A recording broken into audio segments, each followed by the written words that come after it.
আসামিকে নিয়ে তারপর থানায় আসবেন। তো আমি তো কোনো আসামি দেখছি না। আসামি আমার পাশেই বসে আছে। এই যে মানুষ রূপে জানোয়ার আমাকে সেদিন ওই ধর্ষণ করছিল। নীলা, তুমি সব কি বলছো? আমি কেন ধর্ষণ করতে যাবো? তুই সেদিন আমাকে ধর্ষণ করিস নাই? এই এই জানোয়ার! নীলা, পাগলামি করো না।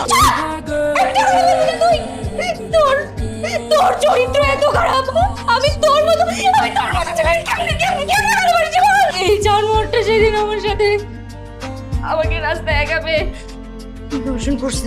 এই জানোয়ারটা একটা দর্শক।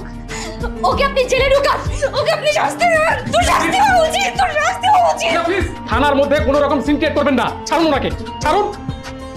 আপনি কিভাবে নিশ্চিত হলেন যে আপনার স্বামী সেদিনকার ধর্ষক, উনি ধর্ষণটা করেছে? নীলা, আজকে অফিসে মিটিং আছে, লাল রঙের শার্টটা বের করে দাও তো, ওইটা পরে যাবো। লাল রঙের শার্ট পরে কেউ মিটিং এ যায়? খুবই জঘন্য লাগবে। তোমাকে সাদা শার্টে অনেক সুন্দর লাগে, আমি সাদা শার্ট বের করে দিচ্ছি। আয়রন করা লাগবে না? হ্যাঁ।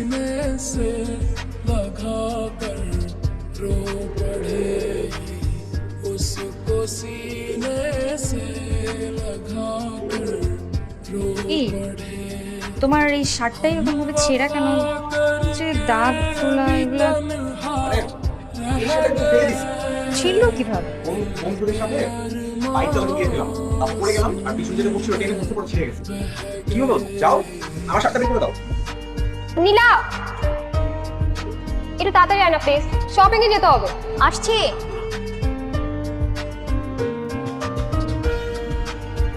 নীলা, তুমি অন্যের অভিযোগ ঘাড়ে নিয়ে আমাকে ফাঁসালে। কাজটা তুমি মোটেও ভালো করোনি।